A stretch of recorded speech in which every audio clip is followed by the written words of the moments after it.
Welcome to the Unofficial Steelers Podcast, the podcast so unofficial it doesn't have a home. Here's your host from In Hindsight, Nathan Heinz. And from State of the Steelers, Daniel J. Here we go.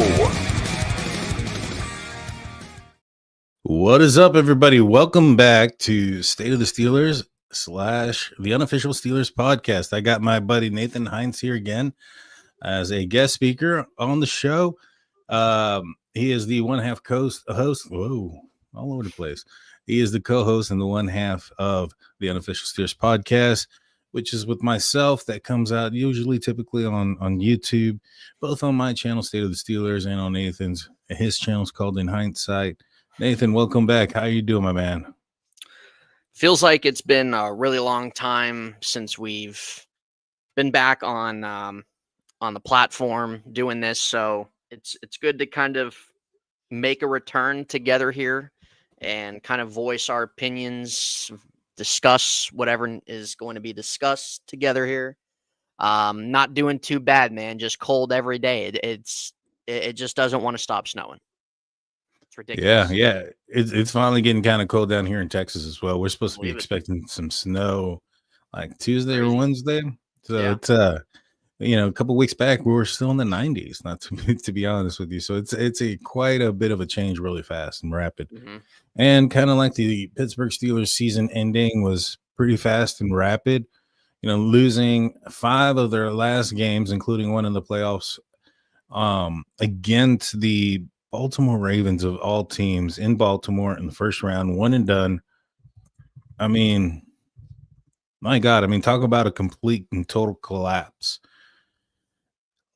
The Steelers have come out, they've done a couple of different press conferences. Tomlin has, for instance, and they've said some things, said some other things. I don't know, man. With this team, I've learned to trust what they, watch what they do, not what they say. I'm not sure if you caught the most recent press conference, but in that press conference, Mike Tomlin was asked about Justin Fields potentially being in the pole position next year. And he said, certainly, like he does have the possibility of doing that. It's not on the team yet.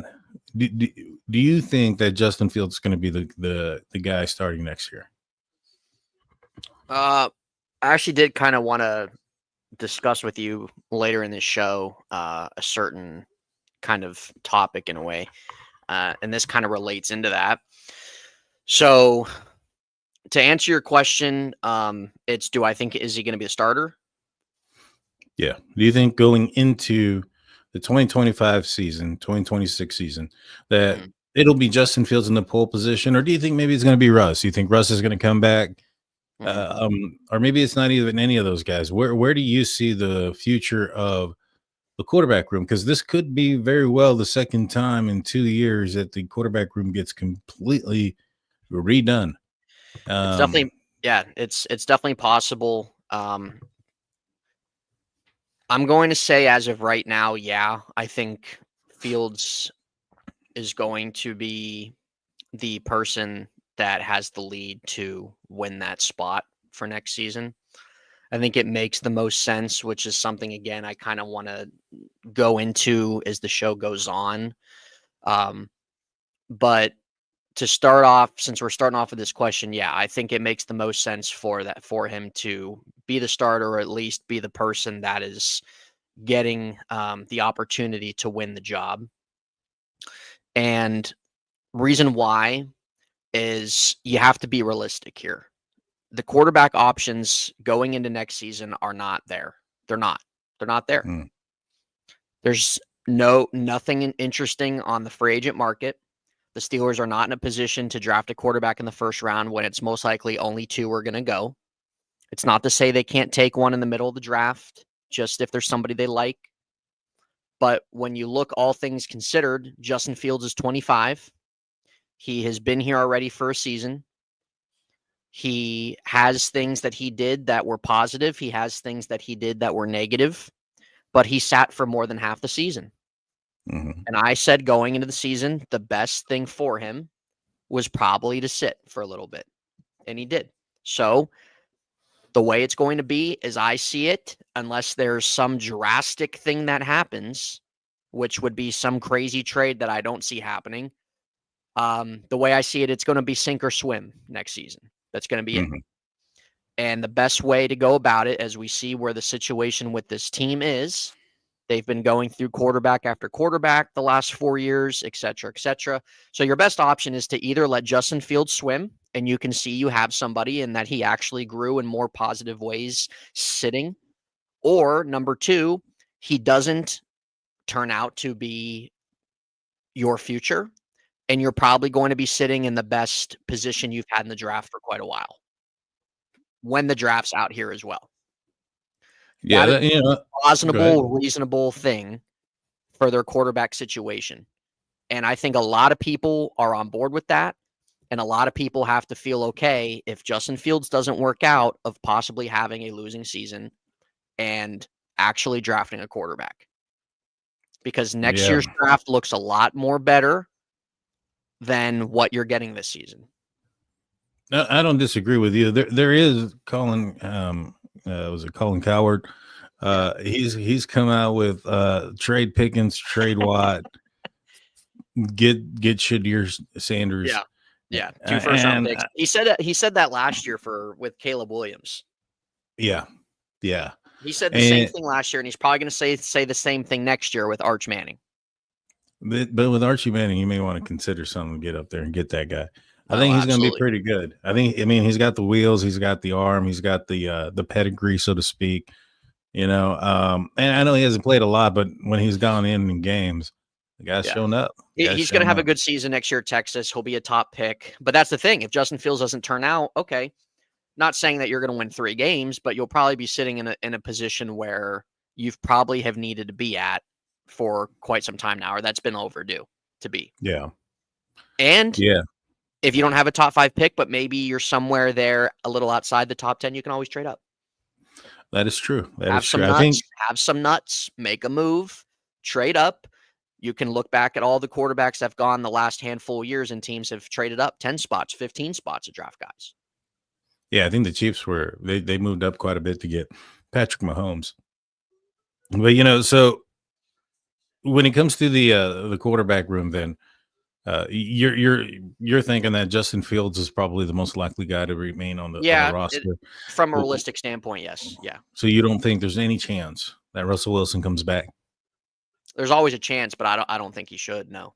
And I think the Steelers should be realistic with that and say, listen, we tried it out.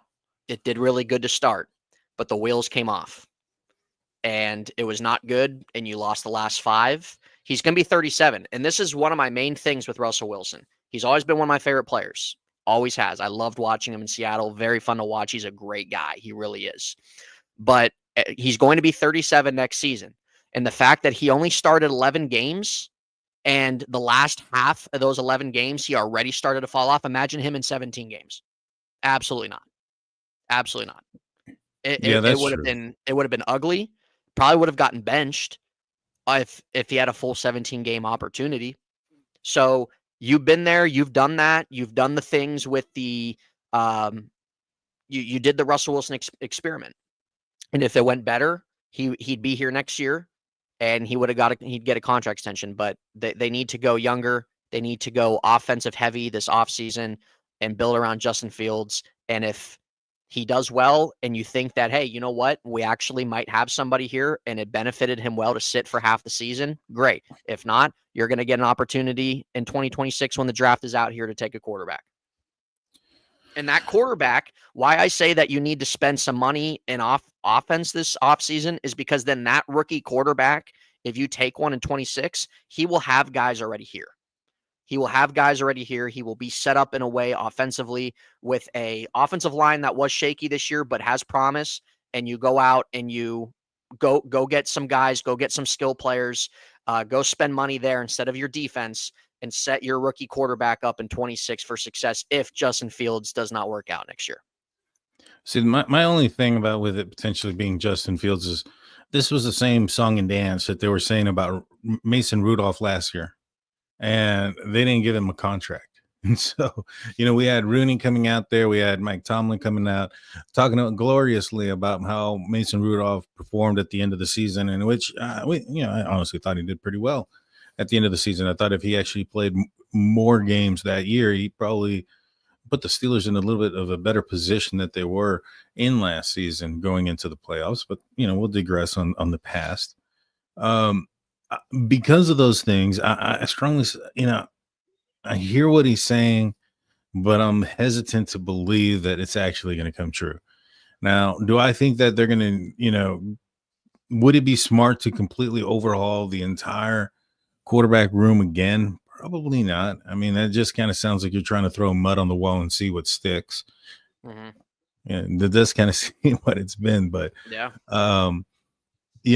If they were to do that, you're right. There's not very many options. I mean, Sam Darnold, he's probably him, Geno Smith, if he ends up getting, goes out into free agency. And those aren't names that I think would take the Steelers where they want to go. I don't even think they would get to where, I think that it would be difficult for them to even get to where they were this year with those type of quarterbacks. Not saying that they're worse than Russell Wilson or worse than Justin Fields.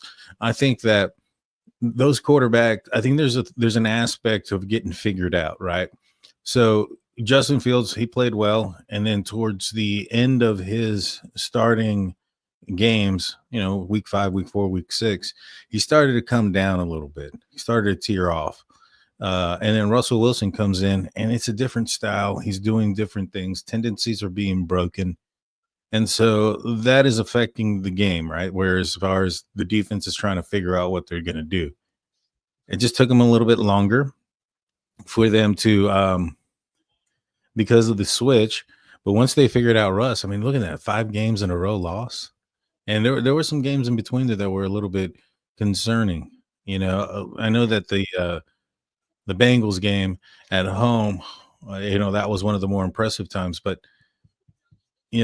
you also find out that Arthur Smith apparently and Russell Wilson didn't really get along. They had some difference in opinions when it comes to philosophy. Yeah, no, absolutely they did. And Arthur Smith didn't want Justin Fields bench, dude. No, he didn't. And yeah, good. So that's where I'm going. Like, so if you doesn't it seem like Tomlin is siding with the player over the coach, though, in that situation at the end of that year, especially? Yeah, I'm just tired of seeing 2+ quarterbacks play every season. They need to pick whatever quarterback they're going with and freaking stick with it, dude. There's no need to be getting if you're going to have Justin Fields in here, I don't want to see a quarterback competition again. I don't. If you're going to bring Justin Fields back and give him at least probably a 2-year contract, that's probably what you're going to do. And he needs to be named the starter. He needs to be named the starter. He's the guy we're rolling with for 2025, and you're going to build around him, and you're going to make him confident, and you're going to build around him. And you know what? You see what happens. It's the way it goes. You're not bringing in Aaron. You're not bringing in Sam. You're not bringing in Geno. Just stay young. Stay young. The guy was their best offensive weapon this year, and he got benched, and I stand by that. Now, when Russell Wilson was put in there, obviously, for a few games, 3-4 games, it gave a different dynamic. We were actually seeing the ball push down the field. We were seeing over 25 points scored a game. That was great. But when his deep ball was taken away, there was nothing there. He couldn't move out of the pocket. Always taking poor sacks, not much intermediate passing. We all know what Justin Fields' issues have been as well, but at least Fields is young. At least he sat. He's somebody that's already been a part of this team for a year. And at the end of the day, that needs to be your best option to work around him. The guy is still your best threat offensively with his legs. Hopefully you can see a little bit more consistency on the passing end for him heading into this season. But if he's not your answer, then you're set up. Honestly, I don't see any other reasonable option out there. I don't. I really don't. Unless the only thing is, if you're the Steelers and they're not going to do this, but unless you just want to go win 2 games and you just go bring in Brian Hoyer or somebody, which I'm joking, not Brian Hoyer, but you get my point. You just go bring in some irrelevant quarterback. You might as well start Kyle Allen.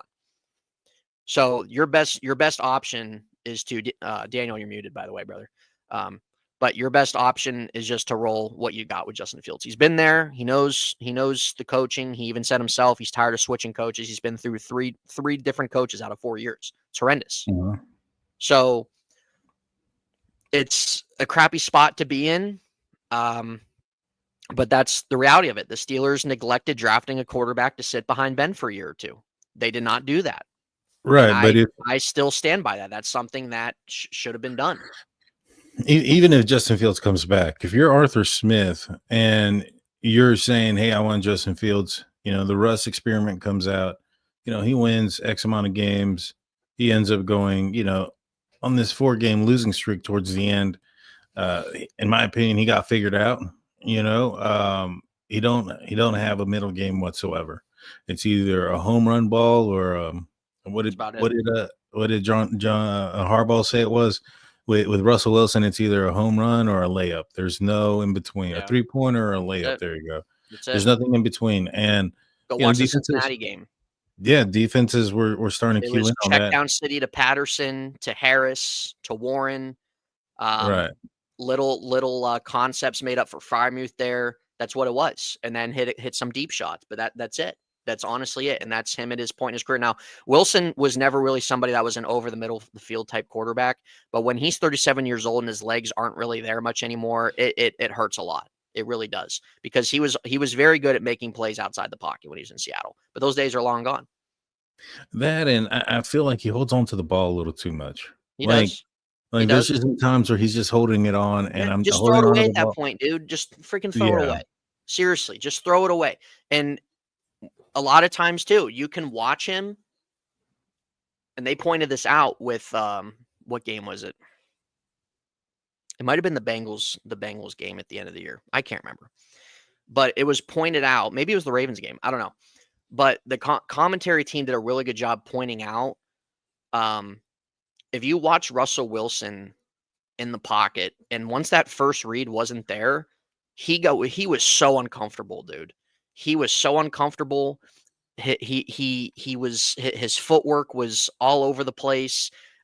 He wasn't set at all in terms of being able to who's ever he thrown the ball to. I mean, whatever reads he has after his first one. So who's ever he thrown the ball to, but wasn't set, was all kind of just jumbled around in terms of just basic foot mechanics for him. And it didn't look good on replay. It didn't look good when you went back and rewatched it. He just looked really shaken. He looked really shook at the end of the season, the last few games, when there's pressure there, when his first guy's not there, not really knowing what to do. Then he holds onto the ball too long and tries to make a play, and he just looks stupid. And then it just puts you in a worse spot. There's a lot of times as well where you can watch back some of those situations where Russell Wilson drops back, first guy's not there, pressure's there, rolls out, gets sacked, or whatever the case is. And you can say, you know what, if that was Justin Fields, probably would have picked up a first down because his legs. And that's something that is just the reality of the NFL nowadays. You have to be able to run. You have to be able to move. And Wilson took a lot of bad sacks because of lack of mobility, poor in the pocket as the season went on, got shook a lot. With Justin Fields takes bad sacks too. 100% he does. Fields, there's times we know that he's had fumble problems, 100%.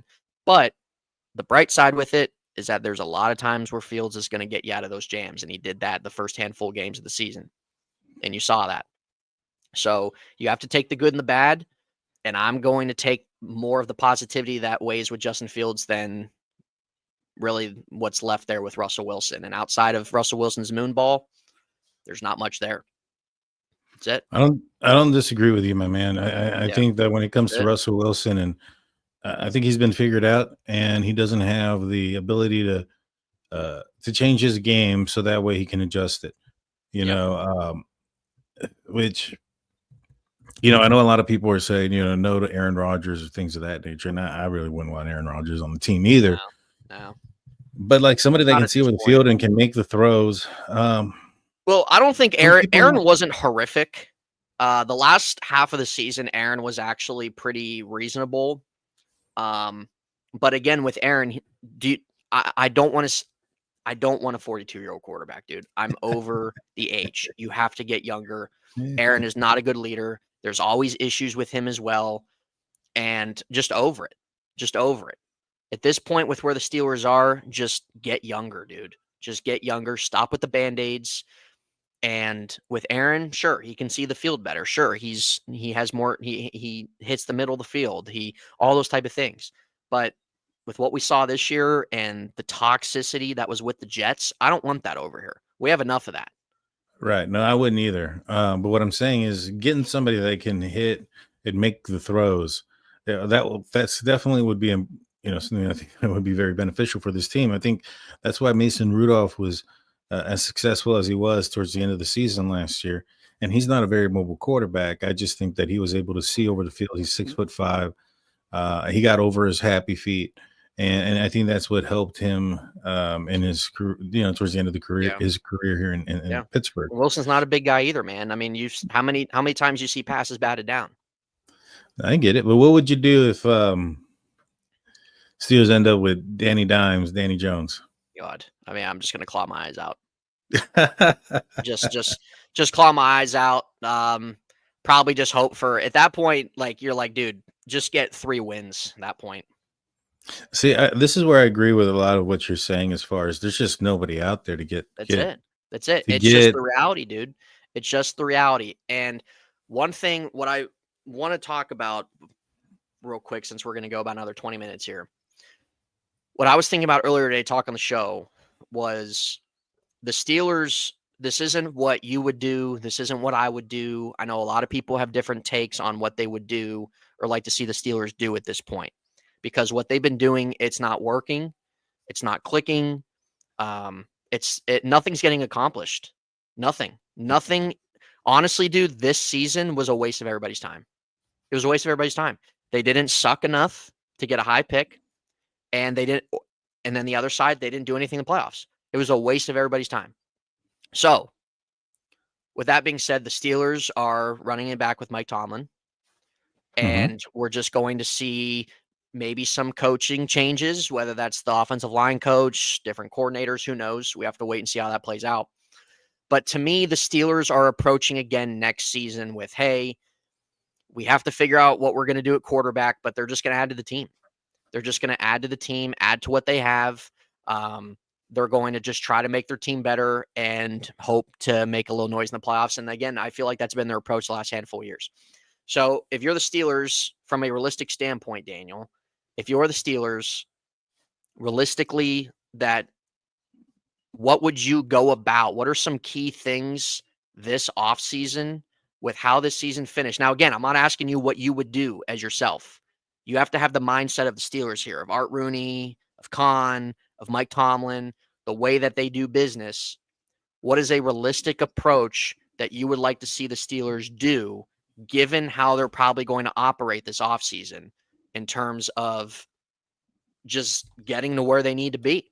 Whether if that's the case of getting a higher pick and getting a quarterback, whether that's the case of actually making some noise in the playoffs. Like, do you just have a spending spree in free agency? Do you move some guys that are starters on the team and try to get some capital and replace some of them through the draft and through free agency? Like, what do you do?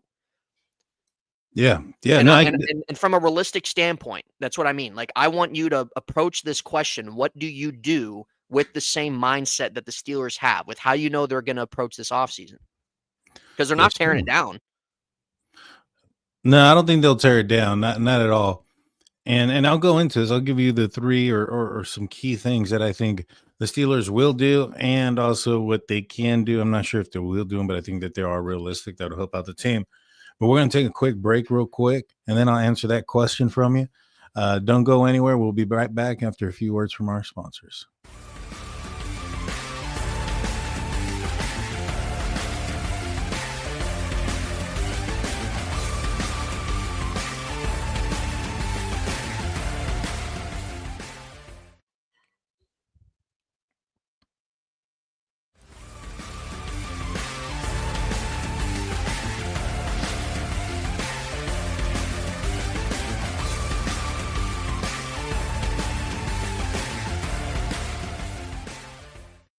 And we're back. Welcome back. Thank you for sticking with us and going through that break with us. Before we get back into the conversation, I want to remind you guys of our website, stillcurrentnetwork.com, your one-stop shop for Pittsburgh Steelers news and coverage. And while you're there, you can check out all of our other podcasts. Some of them come out on YouTube, some of them don't. Some of them are audio only. So make sure you go check that out. The next time will be on Monday with Shannon White on a show called The Hangover. And so with that being said, let's get into these key things or key approaches that the Steelers may make that could benefit the team moving forward. Well, last time I was on The Hangover, I was talking with Shannon White, and I told him that the most likely thing that I think is going to happen, Tomlin mentioned changes. There's going to be a lot of changes. And I said that the big change was going to be that they were going to fire the head of strength and conditioning and his staff. And when you listen to, so that was on Monday. I think it was Tuesday. He had his press conference, and I was listening in, and he said that, there were going to be a lot of changes. And first thing they're going to look at is to why there was so many injuries at the end of the year. And so I was like, all right, so definitely they're going to fire the strength and conditioning coach, which I guess they got a point in doing so. There was a lot of soft tissue issues, but, that's not really the change what we're looking for, but I guess having healthier players down the stretch would make the team better. But realistically, I don't really see them going off of, unless Arthur Smith gets another coaching gig somewhere else. I don't see them moving off from him. They're not going to fire him. They're not going to release him and pick up anybody else. I think that there could be the possibility that Terrell Austin ends up losing his job, and he'd be like a scapegoat because see you later. Yeah, well, I mean, yes, but it's Mike Tomlin's defense. So even if you get rid of Terrell Austin, I want everybody gone, Daniel. That's me. I want everybody gone. I want a house clean. So, but in terms of whoever they get fired, see you later. Bye. Right. I know Grady Brown's probably on his way out. He's the defensive secondary coach. I'd even maybe consider the inside linebacker coach to be a potential person that might lose their job. Patrick Queen didn't pan out, not the way that the Pittsburgh Steelers wanted him to. And so I can see how maybe perhaps the Steelers look at their inside linebackers coach and say, hey, this didn't work out. You have Peyton Wilson who started off really, really well, but then kind of disappeared as the season went along. And that could be also part of the rookie wall. Defensively, I think that when it comes to the players themselves, there's a couple players that the Steelers there might be some moves made on these two players based on financials. And those two players are Larry Ogunjobi. If the Pittsburgh Steelers cut him, they're saving themselves a little bit over $7 million. And the next one, I think, is going to be Minkah Fitzpatrick. They're going to really have to think hard about making a business decision there. He's making around $18 million next season, somewhere around that.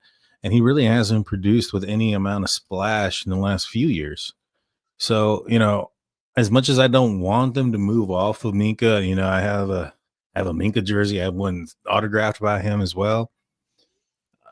It just hasn't been the greatest showcase from Minkah's play in the last couple of years. And his body language is horrific. Yeah. But, maybe a change in scenery for him might be well as well. And, I just think that with what Deshaun Elliott was able to do, I mean, if I was, given a choice, who do I want moving forward, Deshaun Elliott or Minkah Fitzpatrick, I would probably stick with Deshaun Elliott based on what he was able to do. Not taking anything away from Minkah. I think he's an excellent and absolute beast of a safety.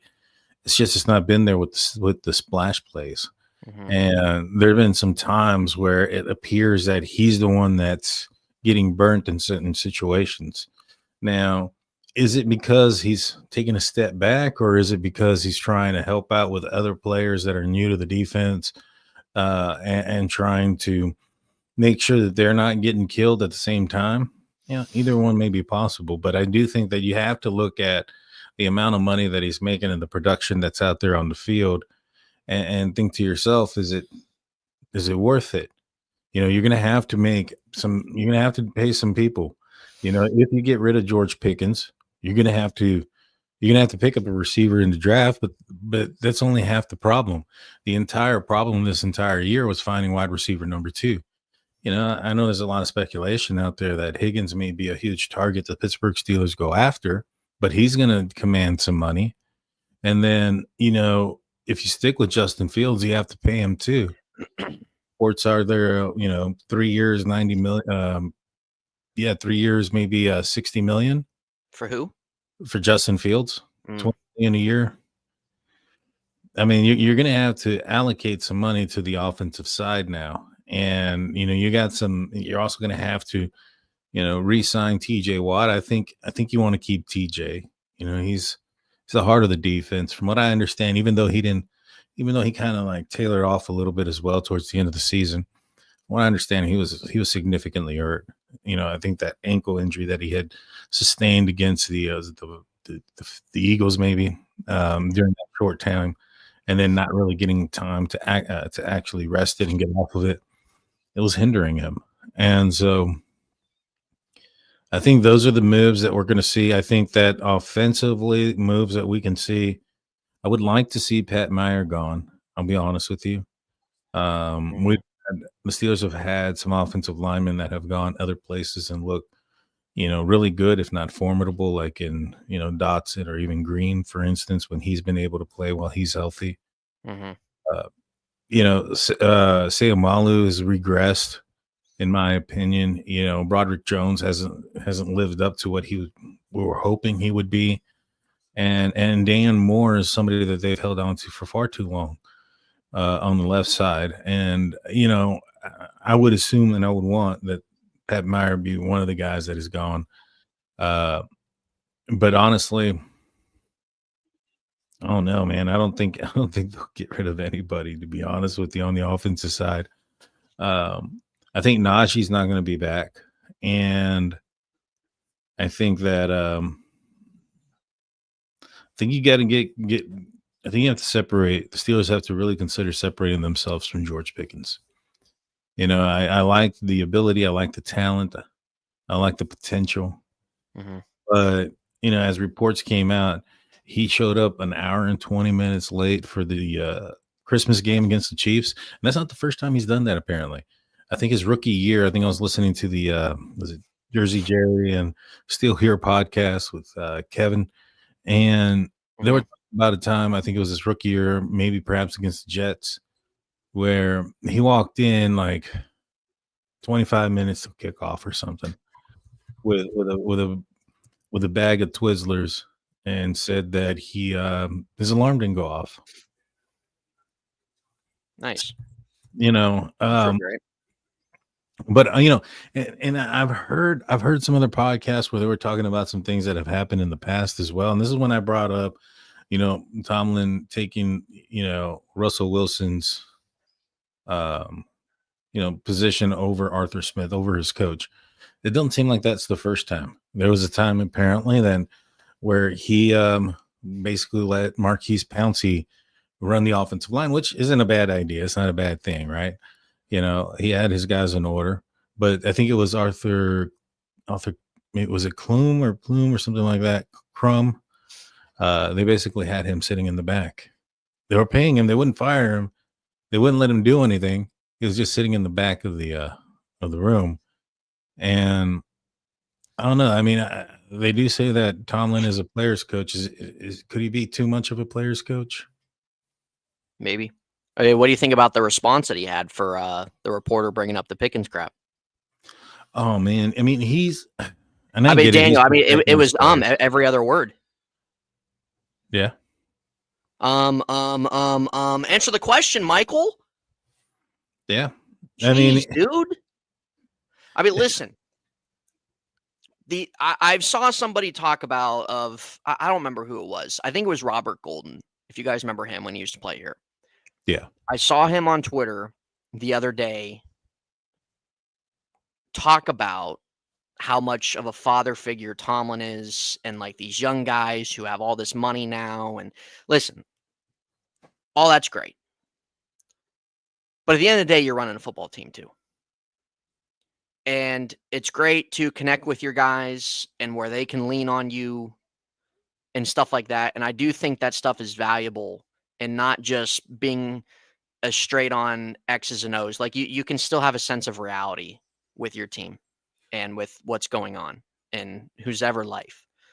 But you need to be more than just that.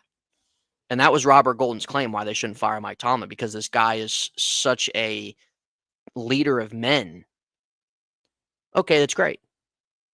You're a great cheerleader, you're a great leader, a guy that does a great job in terms of getting his players excited or hyped up or being there for them in whatever situations.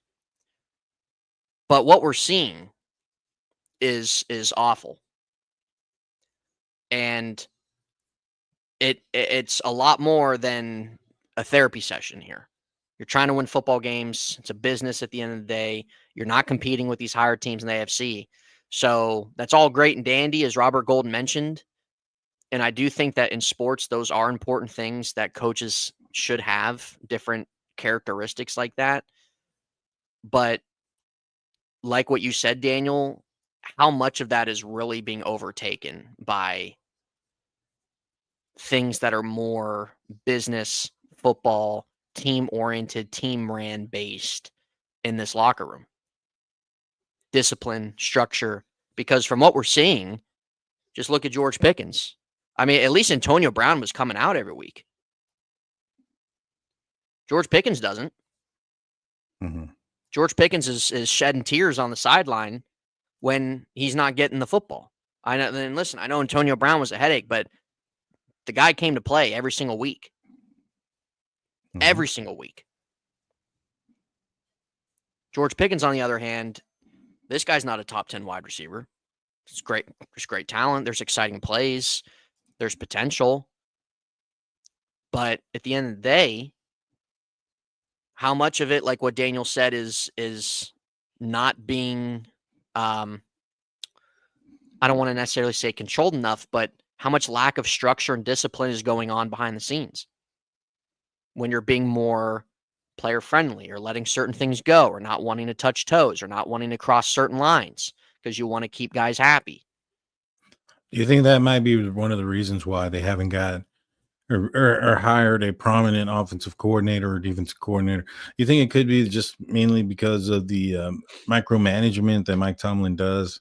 I mean, when you look at the offensive side, you have, Arthur Smith, Matt Canada, Randy Fichtner, Big Ben's last couple of years there. All these guys, offense looked exactly the same. Mm-hmm. Exactly the same. And, there's only one common denominator there, and that's Coach Tomlin. And if we're hearing that he's siding with Russ over his offensive coordinator in certain situations or whatever the case may have been, I don't know. Maybe that's the reason why the team offensively and even defensively towards the end is just it's become too much. Lack of adjustments, a lack of other things. Maybe it's because Tomlin's spreading himself out a little too thin and trying to control everything. I think he needs to just loosen up the reins a little bit. Trust the people that he hires. Yeah. Stay in your lane. And if they're not, I mean, I understand he's going to be making the big decisions. He's going to talk about game plans and have his huge, input into those type of things. But the way the offense has looked and the way that the middle of the field has just been not a thing. I mean, with everybody going back to Ben's year, I mean, you had Ben, you had Mitch Trubisky, Kenny Pickett, Mason Rudolph, now Russ and Justin Fields. And if you go and look at all of their next gen, stats of where on the field that they're completing, making incomplete passes, interceptions, there's like a void in the middle of the field for all of them. Yeah. And I think a lot of people were thinking maybe it's because the Steelers offense is going up against some of the safeties that the Pittsburgh Steelers defense has, and it's making, Tomlin want to avoid the middle of the field. And it's possible, but it's not winning football. Mm-hmm. No, it's not. It's not. It's really, as how the season ended and even up today, I'm just so deflated, dude. Like, not where I haven't gotten over it. I'm just deflated where I just don't have energy. I don't have energy for them with how, I mean, dude, being 10-3, leading your division by 2 games, and you just have a insane collapse the way that you do is, I don't know how anybody isn't deflated.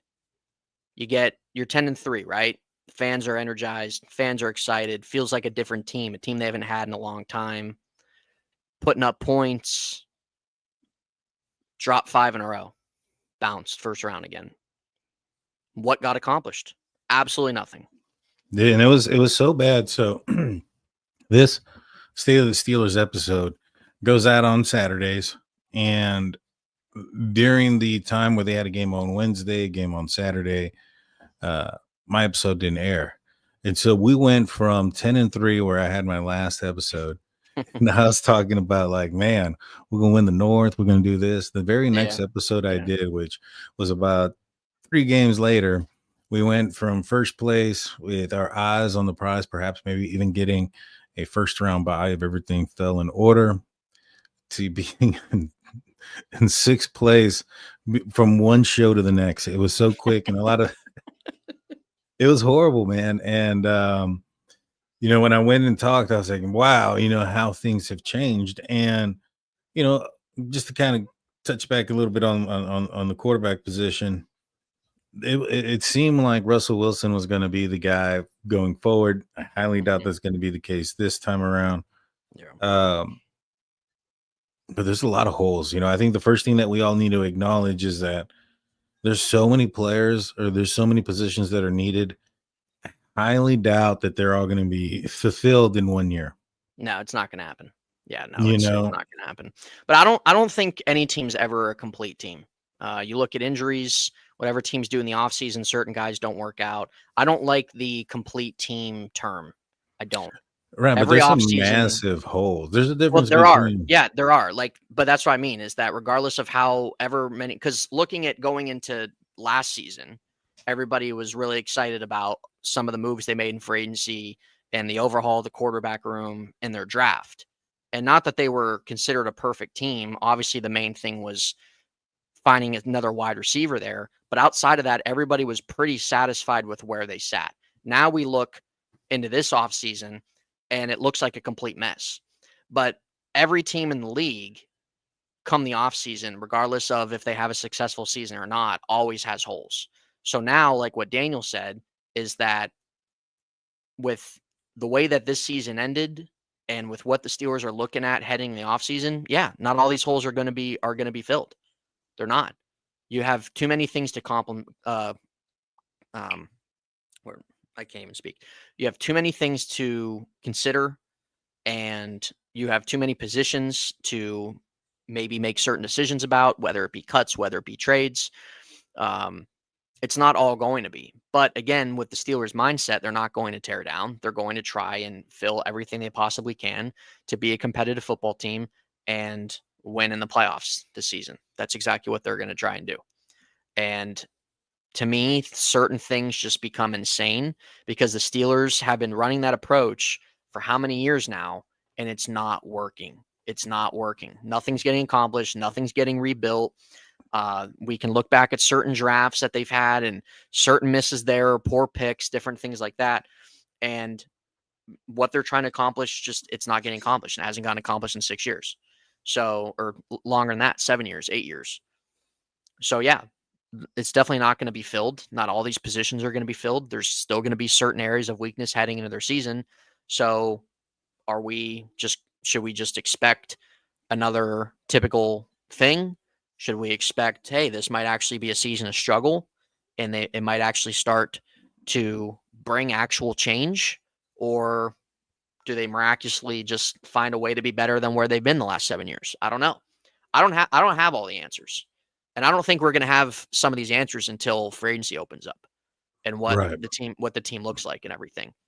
There's just so many different talking points with this team. And I don't have it all, dude. I really don't, because what we see every year, the team has talent. Every year the team has talent. There's no denying that. But what they're doing every year in terms of, we look at their coaching, we look at the quarterbacks, just continual band-aids getting picked on or picked off and put back on. We look at, you name it, any type of problems throughout the season, distractions going on, losing to teams they should beat, blah, blah, blah, blah, blah. It's just, no matter what they do, it seems like with their roster, they have the same season over and over and over. Something has to give, dude, because the Steelers can go out and have a spending spree this offseason. Okay, that can be exciting. But reality, should anybody expect any different until they actually show it? Not me. Not me. My expectations that they could have a fantastic offseason, and my expectations are probably going to be the same going in the year. Probably win games, maybe try to vie for playoffs, maybe a division, and fall short. That's not going to change until they give you a consistency of being able to do more than what they've done. Right. And I agree with you about the whole completed teams, and most teams that make it to the Super Bowl aren't completed. They have injuries, those type of things, and those things happen. And I agree. It's just like with the Steelers, I think they're just handcuffed with the depth aspect. I mean, and a lot of that comes with how many years at the end of Kevin Colbert's regime as the general manager did he pick horrible, well, maybe not horrible players, but he had some bad picks, right? And some wrong places. Some of the players, the first rounders, didn't pan out. I think it was T.J. Watt is the last first rounder out of Kevin Colbert's tenure. They get a second contract or something like that. Maybe I'm wrong, but I think all the other guys that were first rounders, like Terrell Edmonds, you had Kenny Pickett, Najee Harris. I don't think they're going to get second round. Well, obviously, Kenny Pickett is not getting a second contract. I don't think Najee's going to get one. I think Pat Freiermuth is another one that may have gotten that did get a second contract. So what you're missing here is that you have a lot of like upfront talent, right? But there's no depth behind it. And if anybody goes down, it's such a huge blow to the defense, to the offense, where it's like, all right, we have an okay team, right? It's a great team when everybody's healthy and everybody's feeling great. And as soon as somebody starts having a nagging injury and you have to start, making adjustments to overcorrect those things, it just seems like it becomes too complicated for the team and they can't handle it. Yeah. But I think a lot of that has to do with the depth of the position groups, starting with the wide receiver position. There really wasn't anything outside of George Pickens. And even if there was, like in something with Mike Williams or Roman Wilson, we never got an opportunity to see that. It's not necessarily that they were the worst players on the field or anything like that. More so, I think Tomlin didn't trust them. And, I just don't like the way it's going. And this year, I hope we're going to see a lot of change, but I'll be honest with you guys, I don't think we're going to see much. Yeah. I think we're going to see a lot of the same thing. Man. I feel like that we heard last year we're going to get a lot of change. I don't think we got much last year. No. I mean, we got a whole new quarterback room and an offensive coordinator. You got that. Everything was looking in play for that to be the case, and it looks a lot of the same. Like, even when Justin Fields was there and he was running around and doing his thing, I think we saw more touchdowns out of the quarterback room, but it was still sub average. You know what I mean? Just kind of tells you how poor it was before. Yeah. Like the quarterback room was better than what they've had in recent years, but it's not enough. It's not good enough. The production's not good enough. The way the offensive ran's not good enough. And again, you look at it like what you said is that even though, sure, there was maybe some more production in terms of passing touchdowns or having certain stints where you're scoring over 25 points, different things like that, but the offense still looks the same. It's stale. It's rinse repeat. It's run on first down. It's run on second down. It's pass on third down. We're getting Cordell Patterson in there for absolutely no reason. We're running Najee Harris in a way where we should be running Jalen Warren and vice versa. We keep running the pitch toss for absolutely no reason. Like, it's just nauseating. It's nauseating to watch, dude. Yeah, no, I don't disagree with you on any of those comments there. It's been frustrating. It's been a frustrating year, especially offensively, defensively towards the end of the year. But I think a lot of that was nutrition as well. On the defensive side, especially when you're forced to play so much when the offense is going 3 and out, 3 and out, 3 and out. Time of possession was But again, wow. that's been a story the last 4 years. Yeah. No, you're absolutely right. The 3 and outs, the time of possession, the defense on the field, right? That's been a story the last 4 years. And again, with 2025, that's why fans have to be realistic as well. They're not themselves, and the market itself, it's not quarterback friendly. It's not. You're not going to find an answer unless, like I said, Justin Fields ends up showing more than what he originally did, from learning and observing and sitting. And if there was any way of development, maybe we'll find out if he comes back. But other than that, you got to be realistic about it. Yeah. You can't just sit and say, oh, Steelers got to find a quarterback. Got to draft a quarterback. You got to be realistic about it, dude. They're not drafting a quarterback this year.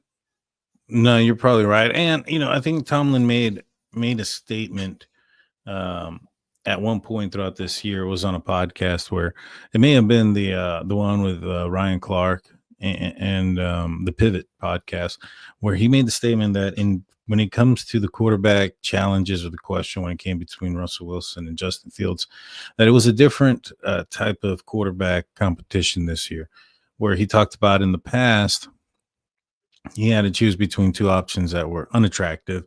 And this time it wasn't so much the same. He has two options that are both more than capable. At first I thought that was just kind of a little bit of shade at Kenny Pickett, Mr. Trubisky, and Mason Rudolph by calling them unattractive options at the quarterback position. But that also brings the, how well did Justin Fields show. And when he was playing with the Steelers, it was early on in the season. He only had so much time with the Steelers, maybe a whole year, sitting and watching and learning and practicing against the first team defense could have helped him a lot.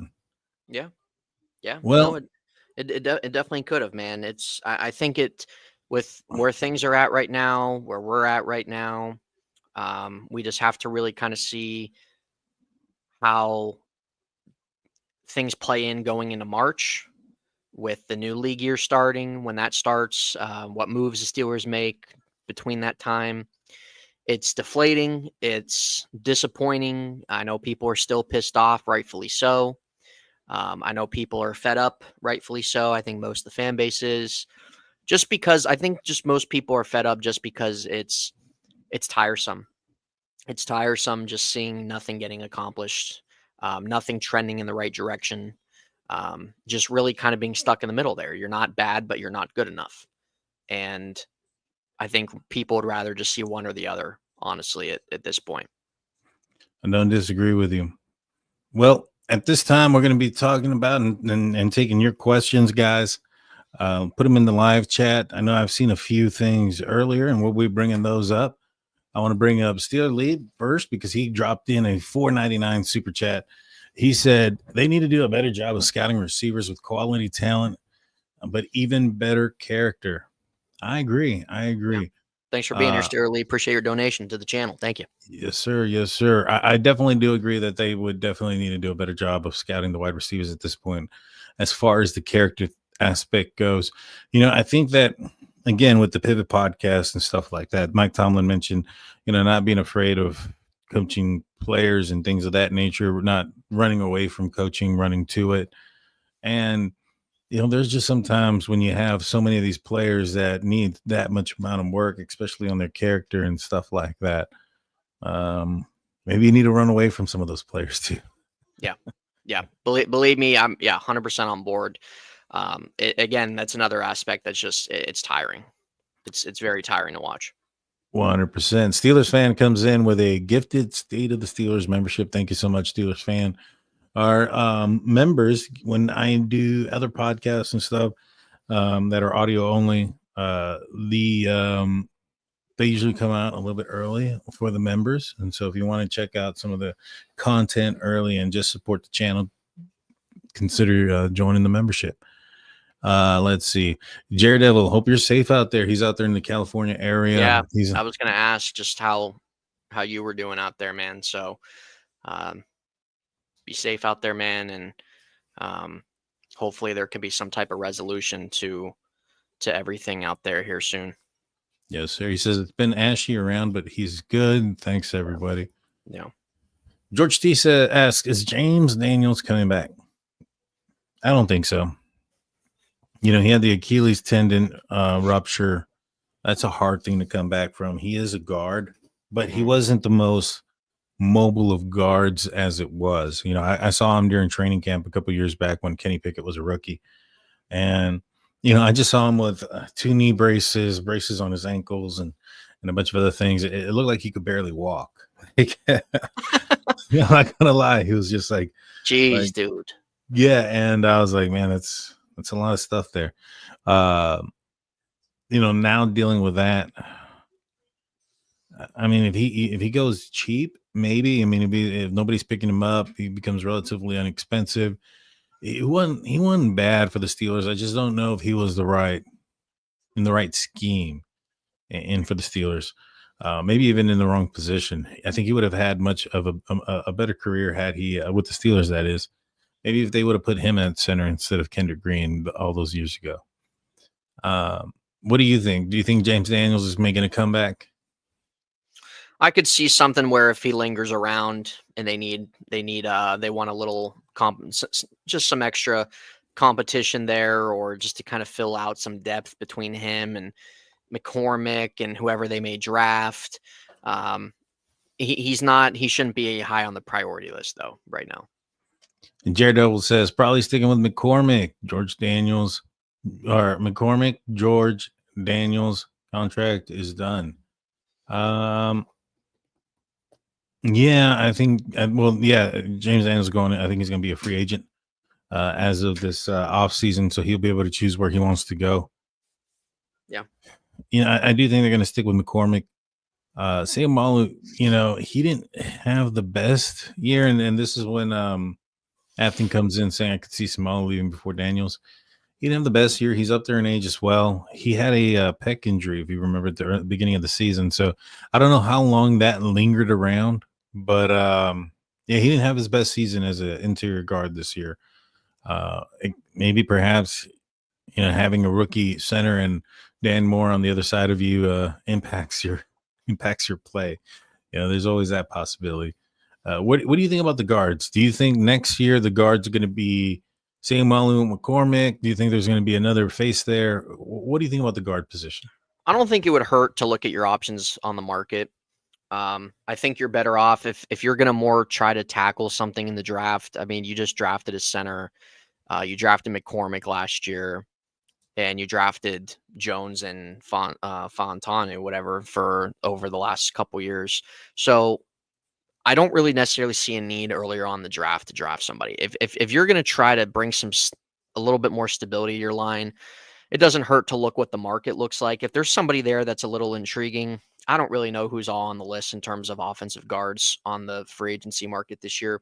But if there's somebody there, maybe in terms of maybe an Isaac Sayamalu, if you want to cut some ties there, maybe go a little younger with somebody on the free agent market, that could always be an option. I'm open to that. Sayamalu hasn't moved me as much as he originally did when we first signed him. So that could be an option.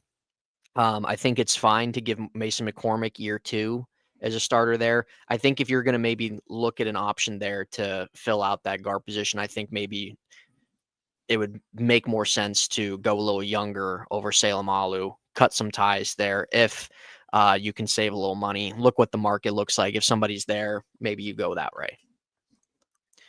I still like the potential of their offensive line, though. It struggled at times, but I still like what's there. No, yeah, I agree. And Fautanu, he didn't play at all this year, so he's going to be another quote he's going to feel like another first round pick this year since he didn't play at all this upcoming year since he didn't play at all this current past year. Mhm.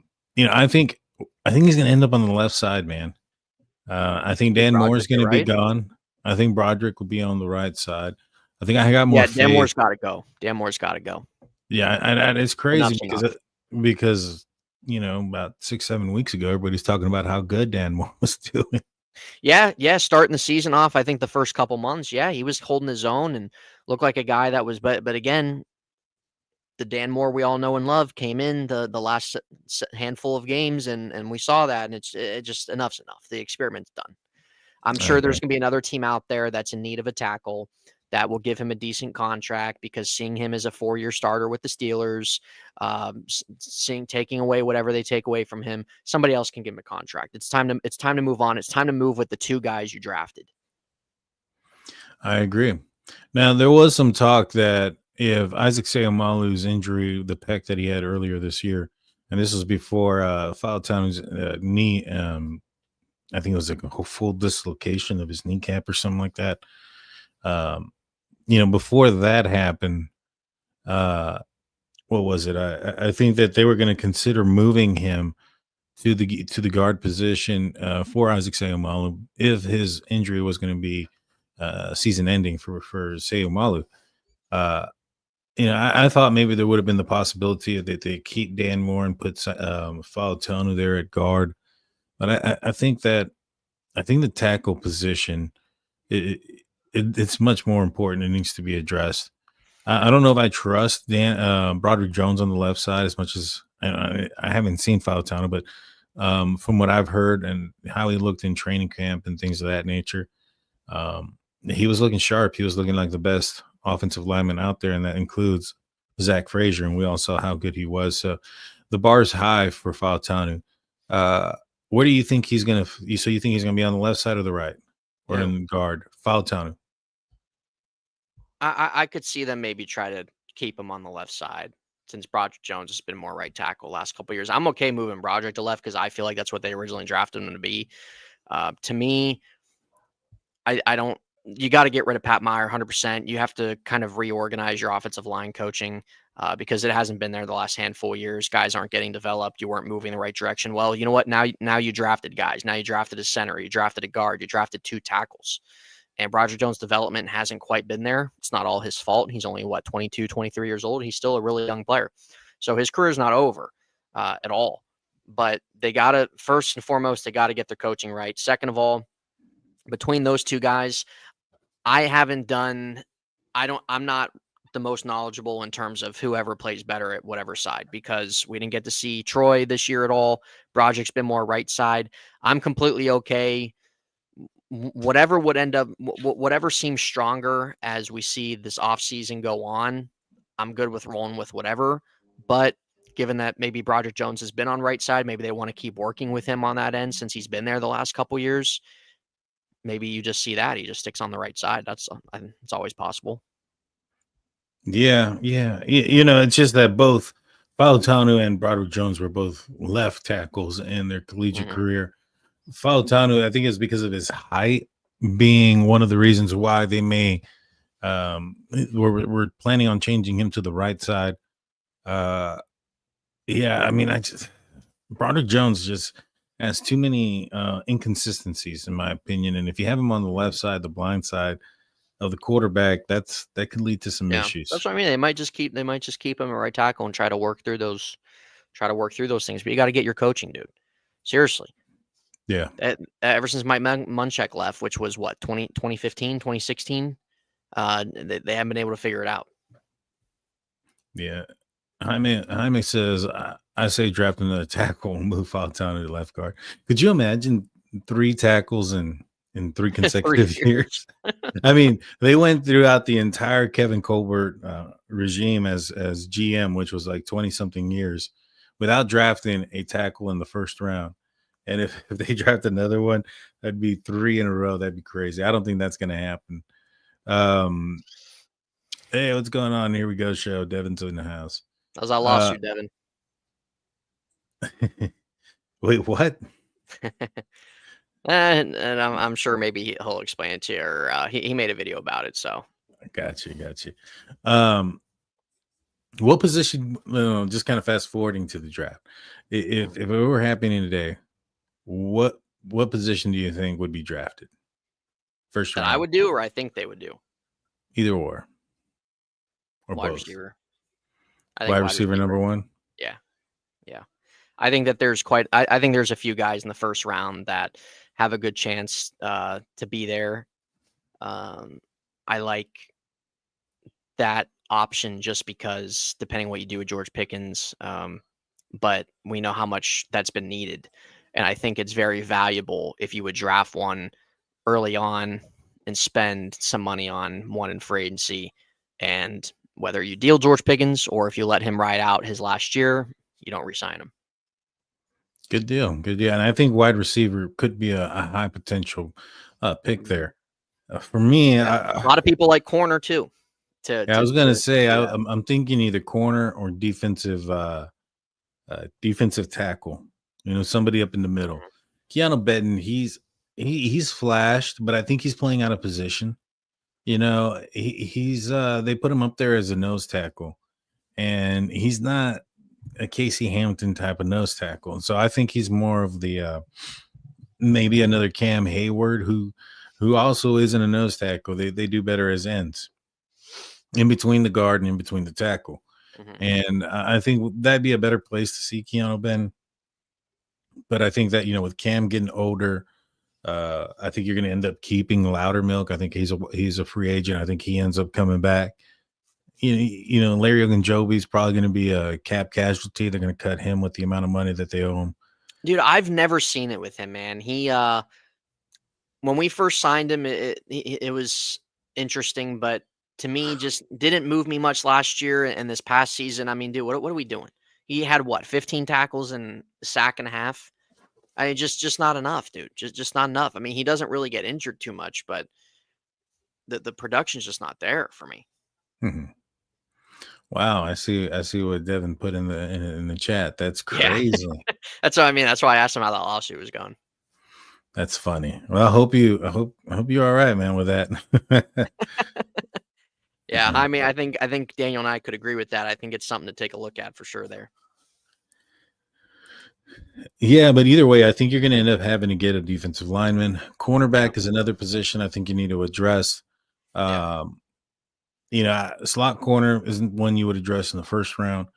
Your first 4 rounds have to be, in my opinion, you have to get a corner, you got to get a defensive lineman, receiver, and running back are probably high on the list agree of with that. things. Yeah. High on the list of things that you need to get. Yeah. The draft is going to be, from what I understand, is heavy in the running backs, and good quality running backs. You're probably gonna be able to get one in the 3rd round. Yeah. And pair him up with Jaylen Warren, and I think you'll have another. Jaylen Warren needs to come back. Yeah, I agree, and I think that those are going to be your top positions that you're going to look for. I don't think they're going to get a quarterback in the draft unless one falls to like the 5th round or 6th round. Like even at that point, that's what I mean. That's just the reality of the draft class. To me, the only person realistically that moves me would be Jalen Milroe. But again, he's not a guy that's gonna be ready to start right away. He's still he's still a project to me. So you don't like Ewers out of Texas? No. I think a lot of people don't like him because they want to see Manning. Yeah, like I'm interested to see where he's going to go. Quinn Ewers, he's not going to go in the 1st round. I could really maybe see somewhere in the 3rd round, possibly. So, listen, if they decide to take one in the middle of the round, I'm not opposed to it. It depends who's there. It depends who you like. I'm not going to. People are going to have their opinions about quarterbacks wherever they get drafted. You don't know how these guys are going to turn out at the end of the day. But when you look at the reality of it, they're not going to take one that's going to impact next season. I do think they end up getting one in the middle round. I don't think this is ever going to be a starter. I think you're going to get somebody that's going to learn the offense and be your backup, a long-term backup. So Landry Jones 2.0? Yeah, exactly. Landry Jones 2.0. Because he was what, 4th or 5th round guy? 3rd round. 3rd round. He was a third round pick. Yeah.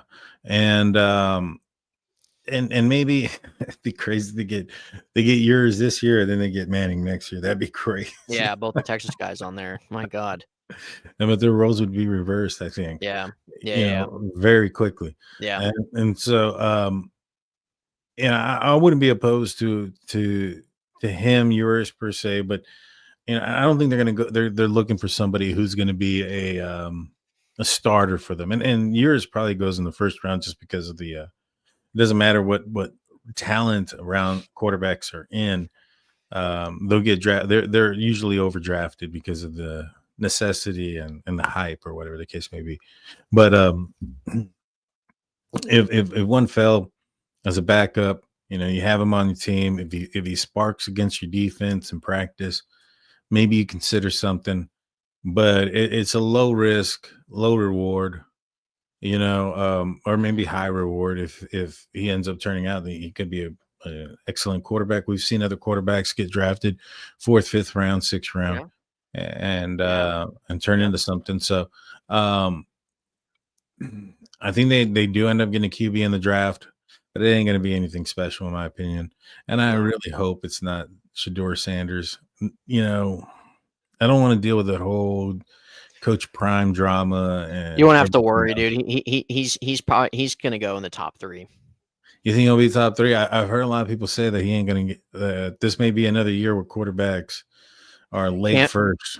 No, Cam Ward's going to go number 1 because when you look at the Giants, you look at the Titans, you look at the Raiders, even the Browns, those are all quarterback needy teams. And Cam Ward and Sanders are the only 2 right now that are the ones that have any consideration to go high end.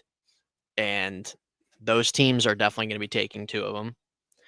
And those 2 are going to be, I think Cam Ward goes 1, and you see Sanders probably go somewhere in the top 3. And that's it. It's not a good draft. No, not for quarterbacks. I don't think so. I don't really know how. Not to say these guys won't pan out. I'm not writing over anybody, but just terms as a prospect, it's not something that you're gonna break an arm and a leg for. Yeah, no, I agree.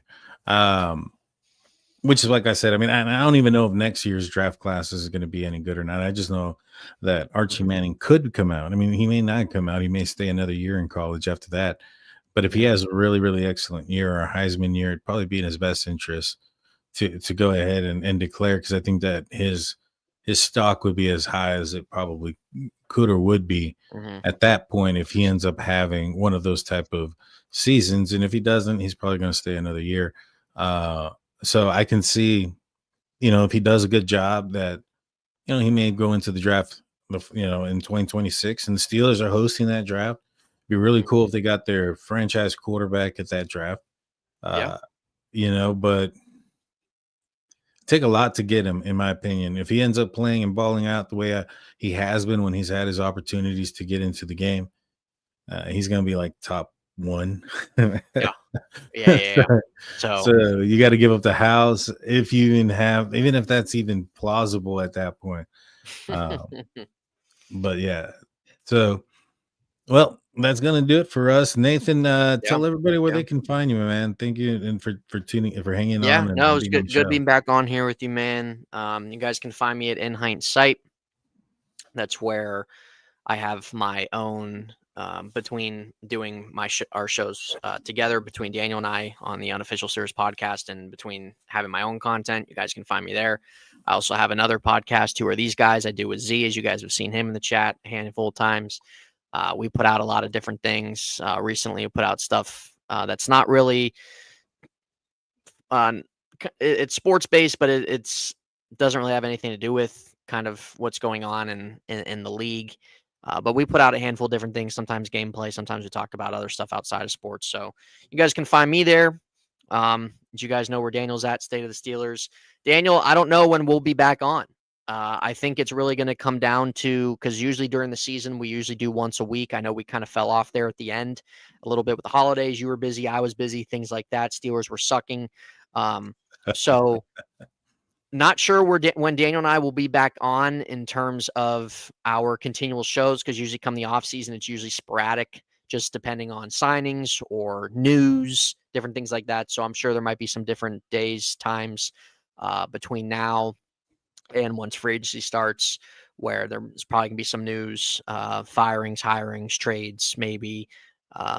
Well, pretty active, I'd say, during the free agency period, just because of everything going on there in the draft. But things kind of get slow. So make sure you guys are following us so you guys can keep up with anything on our channels, notifications, because we appreciate all you guys being in here, each and every one of you. So we'll just see. We'll just have to kind of play it on what happens news wise up until free agency. Yes, sir. And I appreciate you as well for being on the show. Yeah, the Unofficial Steelers podcast may come up with something here or there, but you're going to always find me here on Saturday mornings with the State of the Steelers on the audio side only. And you'll find me on Monday afternoons or evenings, actually, with Shannon White. We do a live show on the Steel Curtain Network YouTube show or YouTube side. That airs out at approximately 9 p.m. Eastern time. And then for the audio guys, it usually comes out as soon as that podcast is over or that live showing is over. Appreciate everybody that tuned in.